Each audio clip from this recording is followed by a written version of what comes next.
দেখুন এখন থেকে কিন্তু গুগল জেমিনাইতে গিয়ে প্রম্পট লিখে আর সুন্দর সুন্দর ছবি তৈরি করার দরকার হবে না, কারণ গুগল জেমিনাই কিন্তু অলরেডি তার মধ্যে দারুণ দারুণ টেমপ্লেট তৈরি করে রেখেছে, যাতে আপনিও খুব সুন্দর সুন্দর ফটো তৈরি করে নিতে পারবেন। তবে সেটা আপনি তৈরি করবেন কি করে জানতে গেলে ভিডিওটা শেষ পর্যন্ত দেখুন, আর প্রসেসটাও একদম সেভ করে নিন। দেখুন এই জন্য শুরুতেই আপনার ফোনে যে গুগল জেমিনাই আছে সেটাকে ওপেন করতে হবে। এই যে গুগল জেমিনাই, এটাকে ওপেন করবেন। ওপেন করে নেওয়ার পর দেখুন এখানে আছে ক্রিয়েট ইমেজ, এখানে ক্লিক করবেন। এবার দেখুন প্রচুর টেমপ্লেট কিন্তু এখানে অলরেডি গুগল জেমিনাই আপনাকে দিয়ে রেখেছে। ঠিক আছে, আপনি ধরুন এরকম একটা ইমেজ তৈরি করবেন। দেখুন এরকম একটা ইমেজ তৈরি করবেন, তাহলে প্রথমে এখানে ক্লিক করবেন, ছবিটা চলে আসলো। এবার দেখুন প্লাস আইকনে গিয়ে ফটোতে ক্লিক করবেন।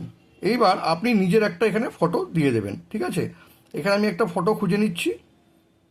এখানে একটা ফটো আমি ধরুন এই যে আমার ছেলের একটা ফটো এখানে আমি দিয়ে দিচ্ছি। এই যে ছেলের ফটোটা আমি এখানে দিয়ে দিচ্ছি, এখানে ডান করে দিলাম। ঠিক আছে, ডান করে দিলাম। দেখুন দুটো ফটোই কিন্তু চলে আসলো। ঠিক আছে, চলে আসার পর এই যে অ্যারো চিহ্ন আছে, এই যে অ্যারো আছে, এখানে ক্লিক করব। ক্লিক করে দেওয়ার সঙ্গে সঙ্গে দেখুন গুগল জেমিনাই কিন্তু ঠিক এই রকমের একটা ফটো তৈরি করে দেবে। দেখুন একটু টাইম নেবে, টাইম নিয়ে কিন্তু একদম ফটোটা তৈরি করে দেবে।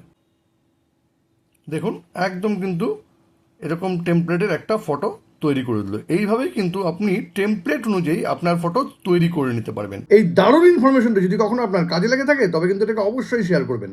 আর এরকম নতুন নতুন ইনফরমেটিভ ভিডিও পেতে প্লিজ সাবস্ক্রাইব আমার চ্যানেল সাবজেক্ট সম্রাটকে। Thank you.